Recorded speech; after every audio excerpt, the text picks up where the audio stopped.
Well, that sure was fun, wasn't it?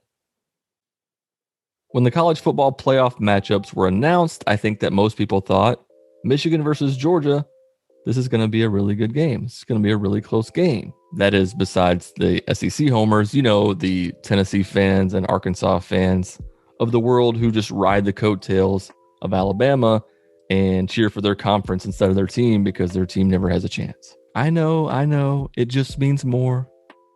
But apparently it just meant more to Purdue when they put up 48 on the balls. But anyway, most people were giving Michigan a chance. I mean, this was number 2 versus number 3. Michigan was red hot. Georgia was coming off their loss to Alabama, which made some people say they're going to get pissed off and they're going to play angry and they're going to stomp Michigan. And that's what happened. The game started at 8 p.m. Eastern time, but I'm not sure that Michigan realized that's when the game started, because in the blink of an eye, it was 14-0. It was pretty clear from the start that Georgia was just a better team. They were bigger, stronger, faster. Is that a Daft Punk song, Kanye West? Georgia came in and executed a great game plan on both sides of the ball. I made a video a few days before the game that laid out 5 ways that Michigan could win the game against Georgia. And pretty much only one of those 5 came to pass. And that was getting J.J. McCarthy involved. Besides that, Michigan never really got off the mat from that 14-0 deficit right off the bat. Georgia and Michigan are similar types of teams. Now, Georgia might have $1 billion or $1.5 billion more 5 stars than Michigan, but they want to do the same thing. They want to run the ball. They want to get stops. And really only one team was able to execute that plan.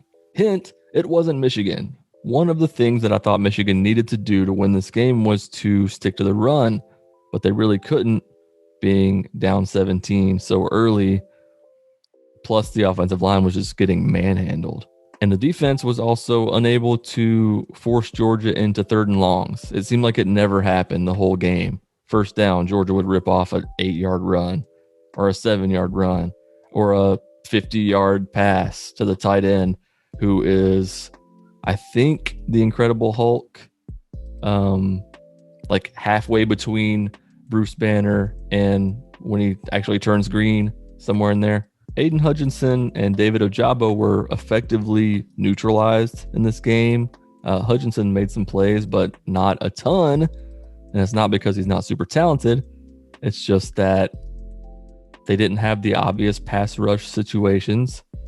Georgia's offensive line played really well, and Stetson Bennett was getting rid of the ball in like 0.02 seconds. So he really didn't have any pressure. They weren't able to get to him. Bottom line, it just wasn't Michigan's night. It was Georgia's night. And so we're going to see Georgia-Bama for the 35th time in the last 2 years, something like that.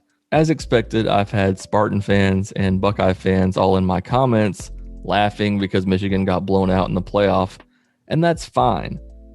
This season was a big step forward for Michigan. They won 2 games last year, and nobody expected them to win the Big Ten this year. Nobody expected them definitely not to get to the playoff. So, no, I'm not satisfied that they got there and lost. I think that's a common thing is people think that Michigan fans were, we're okay with, getting there and getting blown out. That's not the case. I wanted Michigan to win, obviously. I'm not happy with them losing, but it's something to build off of. And the freshmen that Michigan had this year are also great building blocks. J.J. McCarthy, he was one of the lone bright spots in this game. Now, he's going to have to learn how to slide because he almost got his head taken off a few times. We got no food. We got no jobs. Our quarterback heads are falling off. But you got J.J. McCarthy, you got Donovan Edwards at running back, Andrell Anthony, and then Junior Colson, some people on defense. They have some great young players on this team, and I think they have a chance to get right back in the playoff again next year.